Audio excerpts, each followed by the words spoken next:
Hello student, देखिए class 11 physics gravitation chapter है and we are studying total energy of mass और satellite revolving around अर्थ। ये topic पढ़ेंगे, इसके बाद हम लोग पढ़ेंगे इसके वेलोसिटी।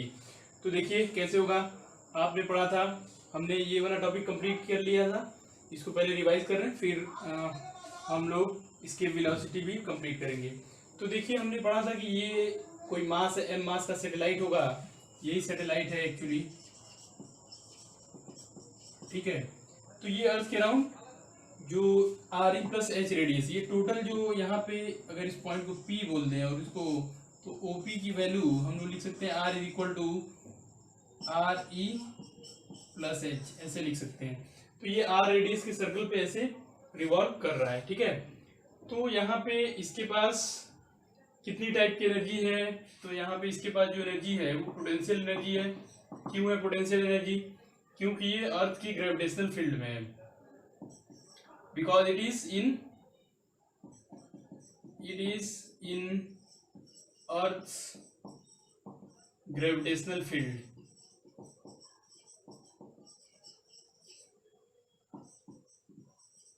और इसके पास काइनेटिक एनर्जी है।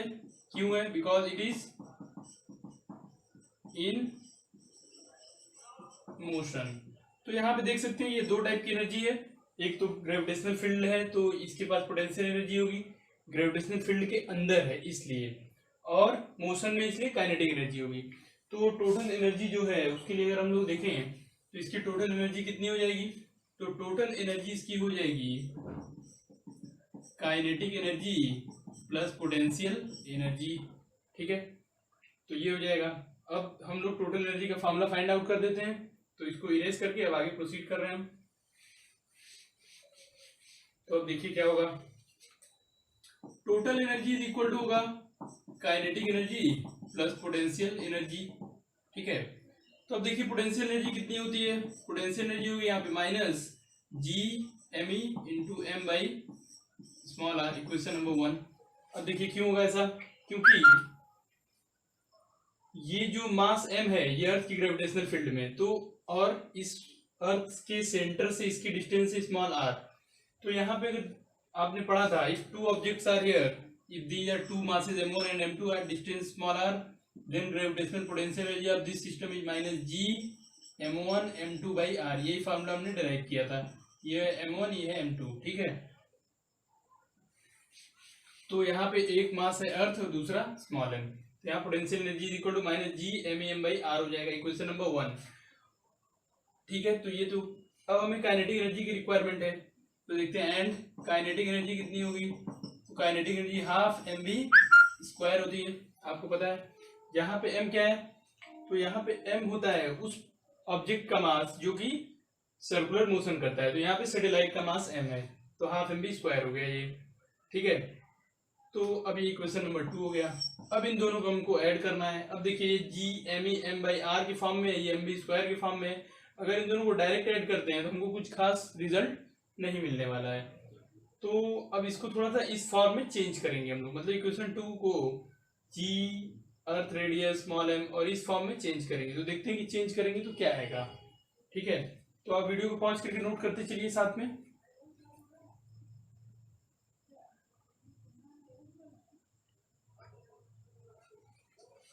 तो चलिए अब पोटेंशियल एनर्जी का फॉर्मूला लिख देते हैं और हम काइनेटिक एनर्जी की वैल्यू को पहले फाइंड आउट कर लेते हैं। तो इसको इरेज कर रहे हैं।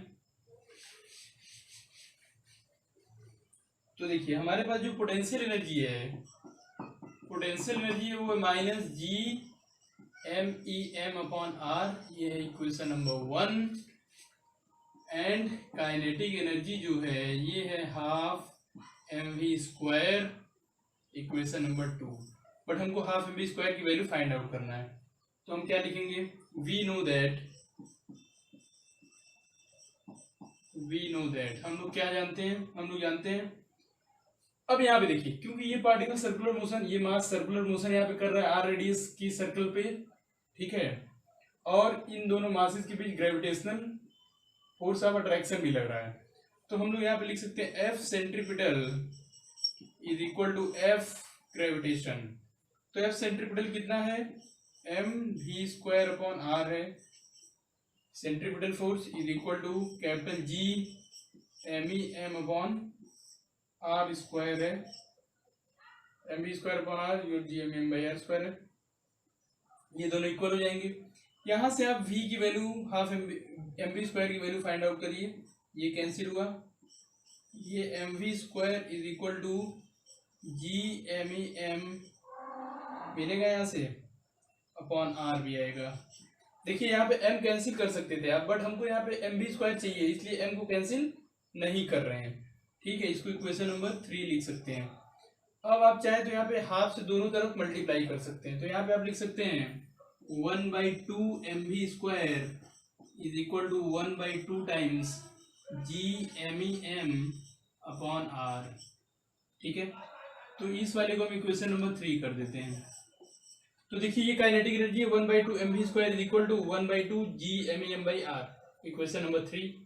तो अब देखिए kinetic energy half M V square is equal to 1/2 G M E M by R, इसी टाइप का है G M E M by R. तो अब इसको ऐड करना, सब्सट्रैक्ट करना इजी हो जाएगा। तो अब क्या करते हैं हम लोग, इक्वेशन नंबर 3 जो है, इस इक्वेशन नंबर 3 को यहाँ पे यूज करके इसको 3 बना रहे हैं। तो अब यहाँ पे इसको इरेज कर रहे हैं और इसकी वैल्यू को यहाँ पे लिख देते हैं, ये इक्वल होगा 1/2 G M E M upon R के। तो ये इक्वेशन नंबर 3 हो गया। ठीक है, ये इसी इक्वेशन को यहाँ पे लिख दिया गया है बस। ठीक है, तो अब क्या करिए, आप वीडियो को पॉज कर लीजिए, नोट कर लीजिए, यहाँ पे आप इक्वेशन नंबर 3 इस वाली लाइन को यहाँ पे लिखिएगा इसके नेक्स्ट स्टेप में, या फिर यहाँ पे ऐसे लिख दीजिए kinetic energy is equal to, तो आपके पास इक्वेशन नंबर 3 हो गया। ठीक है, तो इसको कंप्लीट कर लीजिए। पोटेंशियल एनर्जी आपके पास इतनी है, काइनेटिक एनर्जी आपके पास मिल गया half M B square is equal to 1/2 G M E M upon R, equation number 3 हो गया। ठीक है, तो चलिए इतना कंप्लीट कर लेते हैं, फिर इसके आगे चलते हैं, देखते हैं कि और क्या है हमारे पास। तो इसको इरेज करते हैं और आगे प्रोसीड करते हैं। तो इसको इरेज कर दे रहे हैं हम यहाँ पे, चलिए इसको इरेज करते हैं यहाँ से।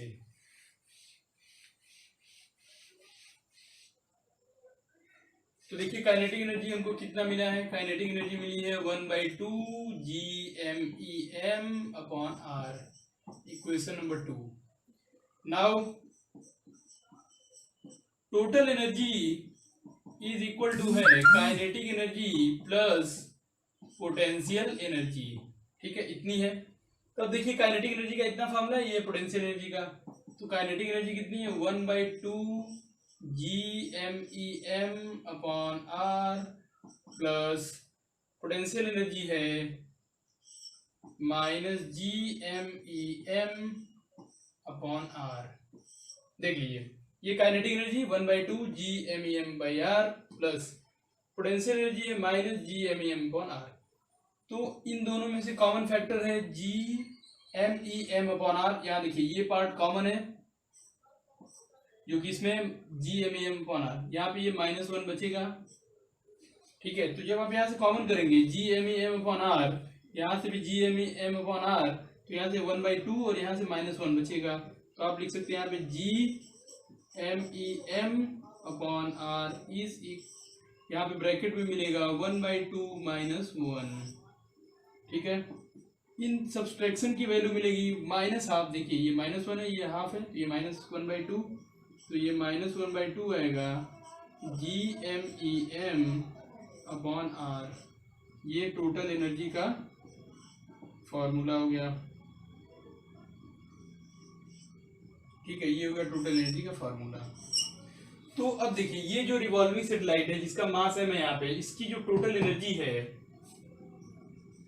इसकी टोटल एनर्जी कब, जबकि ये ग्रेविटेशनल फील्ड में, जैसे देखिए अब सिंपल सी बात है, ये एनर्जी किस पार्टिकल की, ध्यान समझिएगा। ये एक मार्कर है। ठीक है, अच्छा हम कोई और एग्जांपल देते हैं आपको। देखिए ये एक हमारे पास कोई ऑब्जेक्ट है। ठीक है, ये ऑब्जेक्ट है, ये ऑब्जेक्ट ऐसे यहाँ पे रेस्ट में है। तो जब ये रेस्ट में है तो ये इसकी काइनेटिक एनर्जी होगी 0। अगर हम इसको छोड़ दें यहाँ से तो ये नीचे गिरेगा। नीचे गिर रहा है, इसका मतलब ये अर्थ की ग्रेविटेशनल फील्ड में है। तो ये अगर नीचे गिर सकता है, यहाँ पे इसको पकड़ा गया है किसी तरीके से, इट मीन्स ये अर्थ की ग्रेविटेशनल फील्ड में है। इसको जैसे ही छोड़ेंगे गिरेगा नीचे, पकड़े हुए तो है, तो इसका मतलब इसके पास ग्रेविटेशनल पोटेंशियल एनर्जी है। लेकिन इसके पास काइनेटिक एनर्जी नहीं है।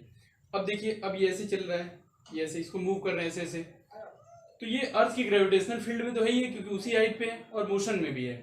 तो इस टाइप के पार्टिकल जो कि अर्थ की ग्रेविटेशनल फील्ड में होते हैं और मोशन में होते हैं, उसके बाद जो टोटल एनर्जी होती है वो होती है -1/2 g into mass of earth into mass of that object upon R. अब आर क्या है? आर देखिए, आर वो डिस्टेंस है जो कि अर्थ के सेंटर से उस मास के सेंटर तक का डिस्टेंस होता है, वो होता है स्मॉल आर।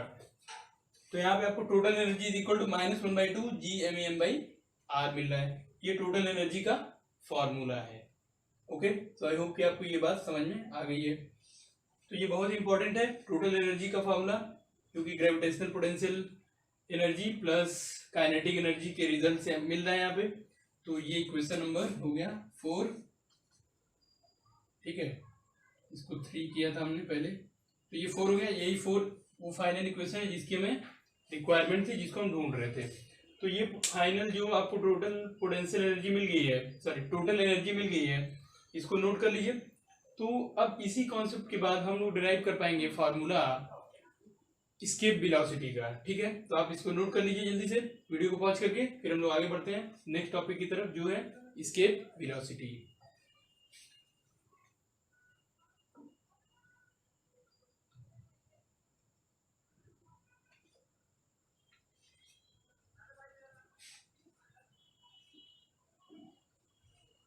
तो देखिए, अब इसको इरेज कर रहे हैं हम।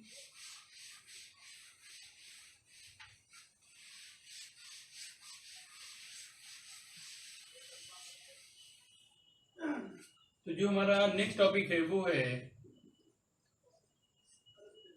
Escape velocity. तो देखिए, एस्केप वेलोसिटी को समझने के लिए हमें थोड़ा समझना होगा कि क्या होता है। स्पीड भी कई बार लिखा जाता है यहाँ पे, तो देख लीजिएगा, स्पीड या वेलोसिटी लिख सकते हैं आप। जैसे कि ये मान लीजिए कि अर्थ है, इसका मास है मी,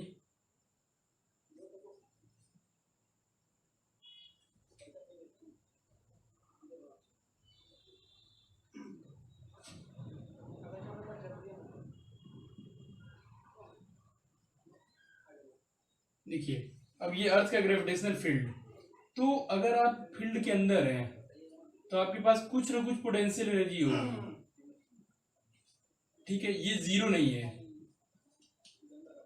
लेकिन यहाँ पे अगर आप बाहर की बात करें तो यहाँ पोटेंशियल एनर्जी जीरो होगी, यहाँ जीरो नहीं है।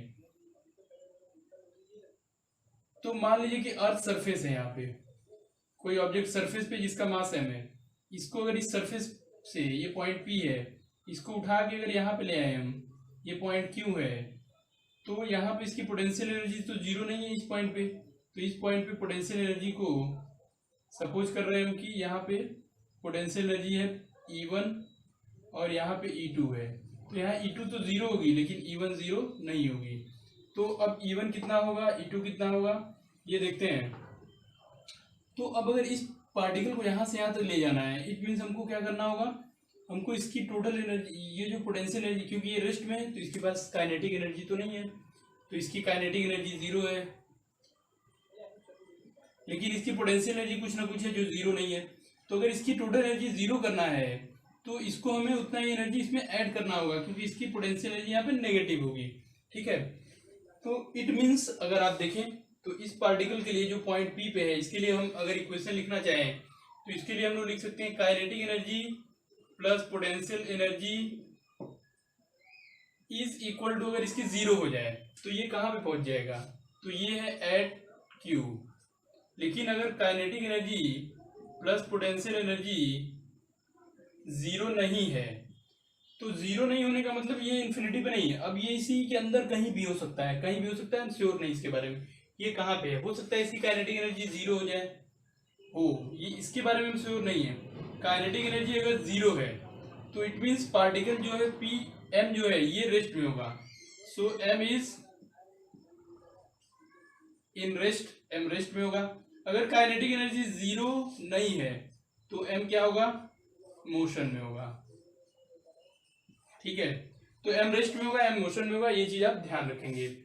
तो अब यहाँ पे इंपॉर्टेंट ये है कि अगर ये पॉइंट जीरो नहीं है तो ये पी पे होना कोई जरूरी नहीं है कि पी पे ही हो, बट इसके बीच में कहीं होगा, इधर हो सकता है, कहीं भी हो सकता है इसके अंदर। तो अब आप दो बातें समझ गए हैं कि अगर इसकी kinetic energy plus potential energy zero है तो ये पार्टिकल है इंफिनिटी पे, ठीक है। अगर ये हो सकता है ये जीरो नहीं हो, पॉजिटिव हो, तब भी ये बाहर होगा। अगर ये जीरो या पॉजिटिव है तब भी ये बाहर होगा। लेकिन अगर ये जीरो या नेगेटिव है, यहाँ पे देखिए माइनस होना चाहिए, तब ये ग्रेविटेशनल फील्ड के अंदर होगा। ये चीज ध्यान रखेंगे थोड़ा सा।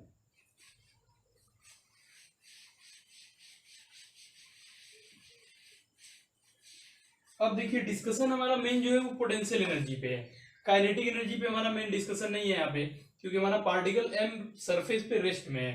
तो अगर पोटेंशियल एनर्जी की बात करें तो पोटेंशियल एनर्जी अगर जीरो है तो पार्टिकल है एट इनफाइनाइट, और पोटेंशियल एनर्जी जीरो नहीं है तो ये इस बात की गारंटी लेता है कि ये पार्टिकल ग्रेविटेशनल फील्ड में है, ठीक है। हमको ये चीज समझना होगा। लेकिन ये कंडीशन है यहाँ पे कि एम रेस्ट में हो, तो कंडीशन क्या है, for M is in rest. अगर ये कंडीशन है और पोटेंशियल एनर्जी जीरो है तो पार्टिकल डेफिनेटली इनफाइनाइट पे है, और अगर पोटेंशियल एनर्जी जीरो नहीं है तो ग्रेविटेशनल फील्ड के अंदर ही कहीं होगा, ठीक है। तो अब हम देखते हैं इसके वेलोसिटी के बारे में। अब हम समझ सकते हैं क्या है। सबसे पहले इसके वेलोसिटी की डिफिनीशन देख लेते हैं क्या है। तो इसकी वेलोसिटी वो मिनिमम वेलोसिटी होती है जिससे किसी ऑब्जेक्ट को थ्रो करें तो वो अर्थ सरफेस से ऊपर निकल जाए और कभी भी रिटर्न नहीं हो। मतलब जैसे ये मार्कर है, यहाँ से जब भी आप इसको ऊपर की तरफ थ्रो करते हैं कुछ देर बाद ये नीचे गिर जाता है, फिर और पावर लगा के थ्रो करते हैं फिर गिरता है। तो एक बार ऐसा फेंकें कि ये वापस ही नहीं है। मतलब कहने का ये है,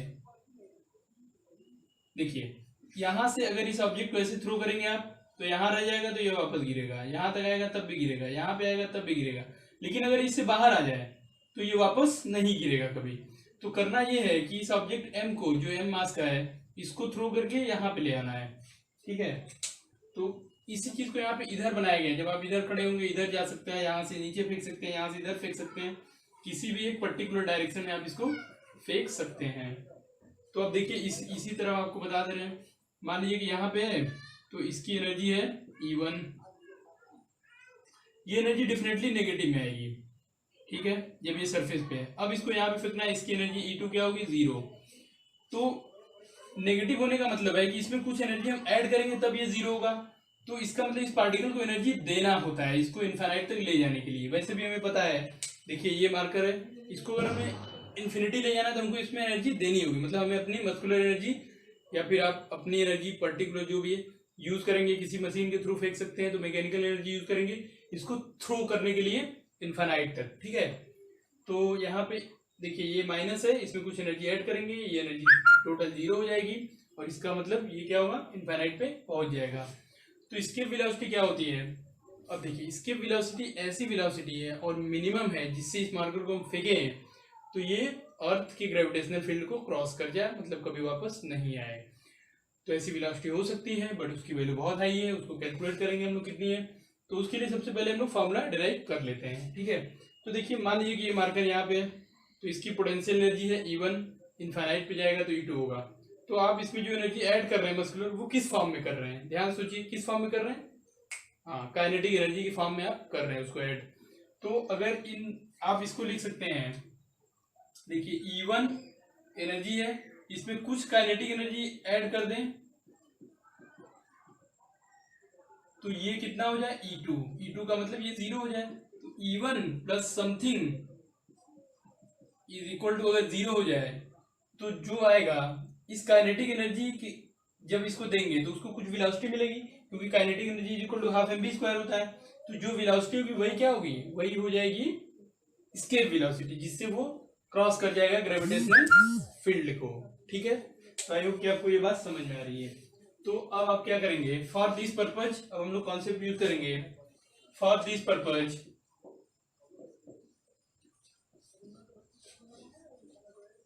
we can write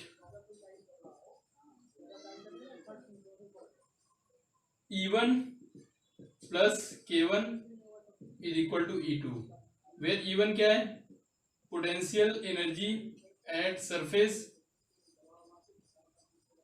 of earth, K1 क्या है, given kinetic energy to the body at surface of earth, और E2 क्या है, potential energy at infinity that is equal to zero, that is zero. ठीक है, तो इतना आप लिख सकते हैं, तो इसको आप नोट कर लीजिए। तो फिर आगे प्रोसीड करते हैं हम लोग लिख सकते हैं E1 जो कि यहाँ पे इसकी पोटेंशियल एनर्जी है, प्लस इसको कुछ काइनेटिक एनर्जी दिया गया, तो इसकी टोटल एनर्जी E2 मतलब जीरो होनी चाहिए। तो यहाँ पे E1 कितना है देखेंगे, K1 हमने क्या दिया होगा, इसके लिए हमारे पास फार्मूला आएगा, और E2 जीरो करना है, और E1 K1 E2 क्या है यहाँ पे मेंशन किया गया है। इन चीजों को नोट कर लीजिए, फिर हम लोग आगे बढ़ते हैं।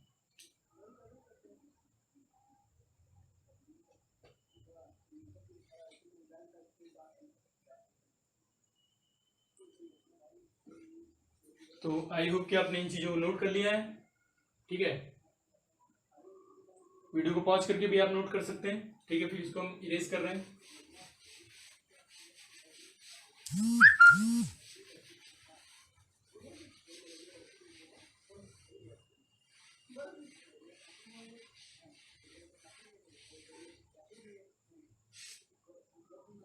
तो यहाँ पे देखिए E1 की वैल्यू कितनी होगी, potential energy at surface of the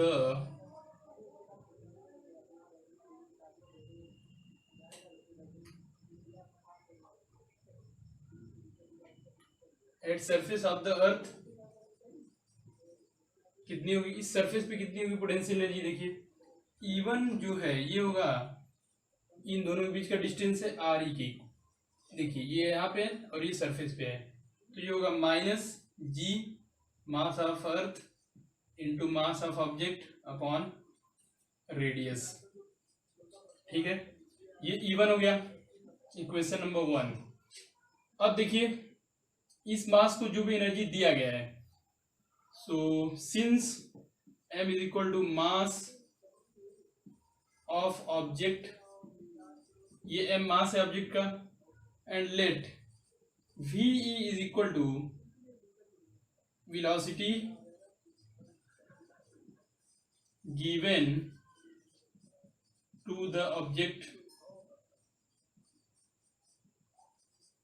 then kinetic energy K1 is equal to 1/2 mv²।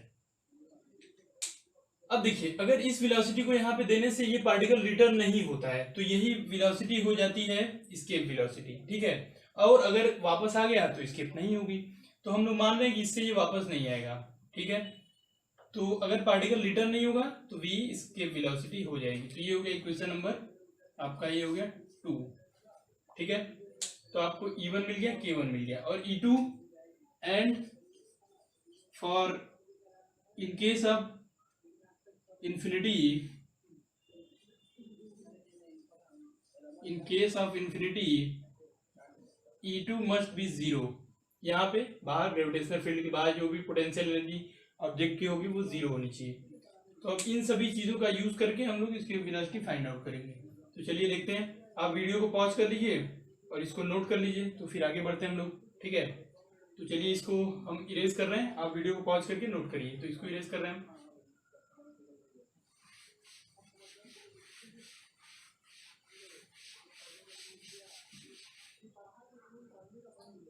तो यहाँ देखिए, now we can write E1 plus K1 is equal to E2। तो देखिए E1 कितना है, E1 है माइनस GMEM/R। ये E1 की वैल्यू अभी अभी क्वेश्चन नंबर 1 नोट किया था, प्लस हाफ mve²।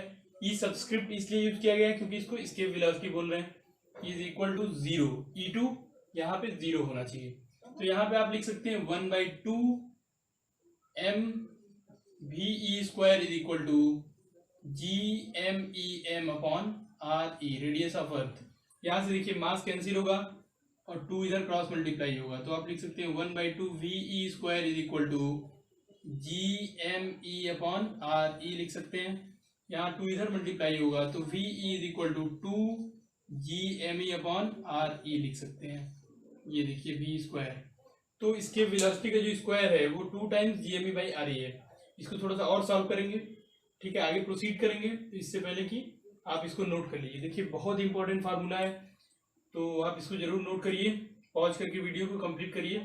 फिर हम लोग आगे बढ़ते हैं, देखते हैं कि हमारे पास इसकी वेलोसिटी कितनी आती है और इसको कैसे हम लोग इजीली कैलकुलेट कर सकते हैं। चलिए हम आगे प्रोसीड कर रहे हैं, इसको इरेज करके इधर, ठीक है। इसी के बाद का स्टेप यहाँ पे लिखेंगे हम।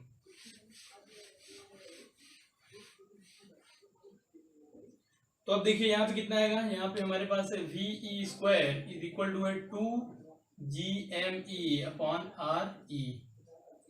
तो अब इसको VE इज इक्वल टू लिख सकते हैं under root 2 GME upon RE, equation number 2। अब यहाँ पे बहुत इंपॉर्टेंट रिलेशंस है, तो अब अलग अलग फॉर्मेट में इसको लिख सकते हैं। Since we know that, since हमको पता है कि G इज इक्वल टू होता है GME बाई RE²।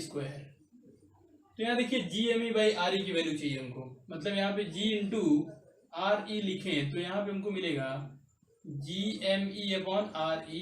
यहाँ से RE इंटू RE है, इसको इधर क्रॉस मल्टीप्लाई कर दिया क्योंकि हमें GME इज इक्वल टू चाहिए, तो GME by RE is equal to GRE। तो यहाँ पे लिख सकते हैं सो फ्रॉम 2 इक्वेशन 2 से VE लिख सकते हैं अंडर रूट 2 टाइम्स, देखिए इसकी वैल्यू कितनी है, इसकी वैल्यू GRE, तो 2GRE, यहाँ पे ये भी लिख सकते हैं। अब आपको G की वैल्यू पता है 9.8, RE की वैल्यू है 6370 किलोमीटर, या फिर आप 6400 अप्रॉक्स रख के इसको सॉल्व करेंगे तो इसकी वैल्यू आती है 11.2 किलोमीटर पर सेकेंड, यही चीज को फाइंड आउट किया गया है। तो यही मिनिमम वेलोसिटी है। अगर आपको इस मार्कर को यहाँ पे इतनी एनर्जी देते हैं कि इसकी वेलोसिटी 11.2 किलोमीटर पर सेकेंड हो जाए तो वो कभी वापस नहीं आएगा ये मार्कर, ठीक है, ये कभी वापस नहीं आएगा। बट ये स्पीड बहुत ही आई है, आप देख सकते हैं 11.2 किलोमीटर डिस्टेंस, मीटर नहीं है किलोमीटर है, 1 सेकेंड में इसको ट्रेवल करना है। तो जब 11.2 किलोमीटर 1 सेकेंड में ये ट्रेवल कर जाएगा तो फिर ये कभी भी वापस नहीं आएगा, ये अर्थ की ग्रेविटेशनल फील्ड को क्रॉस कर जाएगा और रिटर्न नहीं हो पाएगा।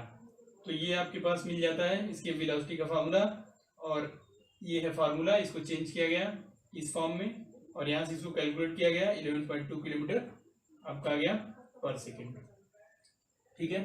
तो अब इसको हम इरेज कर देते हैं, ठीक है, इसको इरेज करके हम लोग आगे बढ़ते हैं और देखते हैं कि अब हमको और क्या इससे रिलेटेड चीज़ों को समझना है। तो अब पहले इसको आप वीडियो को पॉज करके चीज़ों को नोट कर लीजिए, इसके वेलोसिटी अर्थ पे कितनी है उसको याद कर लीजिए। किसी दूसरे प्लेनेट के लिए आप इसी प्रोसेस से सॉल्व कर सकते हैं अगर उसका रेडियस और उस पर जी की वैल्यू आपको पता हो, और किसी और प्लेनेट पे अगर आपको एक्सेलरेशन ड्यू टू ग्रेविटी और उसका रेडियस पता हो तो उसके लिए आप उसका इसकी वेलोसिटी इजीली फाइंड आउट कर सकते हैं। ये फार्मूला सिर्फ अर्थ के लिए नहीं है, किसी भी प्लेनेट के लिए ट्रू है, किसी भी मास के लिए ये ट्रू है, बट कंडीशन ये है कि आपको जी और आर की वैल्यू पता होनी चाहिए, ठीक है। तो आप यहाँ से इसकी वेलोसिटी फाइंड आउट कर सकते हैं। तो चलिए आपको अर्थ पे इसकी वेलोसिटी पता चल गई कितनी है, 11.2 किलोमीटर पर सेकेंड। अगर आप किसी ऑब्जेक्ट को कभी फेंकिएगा इतनी वेलोसिटी तो आप नहीं दे सकते हैं अपनी एनर्जी से, क्योंकि ये बहुत ही हाई स्पीड है। इतनी स्पीड देने के लिए बहुत ही हायर एनर्जी की रिक्वायरमेंट होती है, जो कि बहुत ही मुश्किल है इतनी एनर्जी प्रोवाइड कराना किसी ऑब्जेक्ट को, ठीक है। तो आप वीडियो को पॉज करके नोट कर लीजिए, ओके।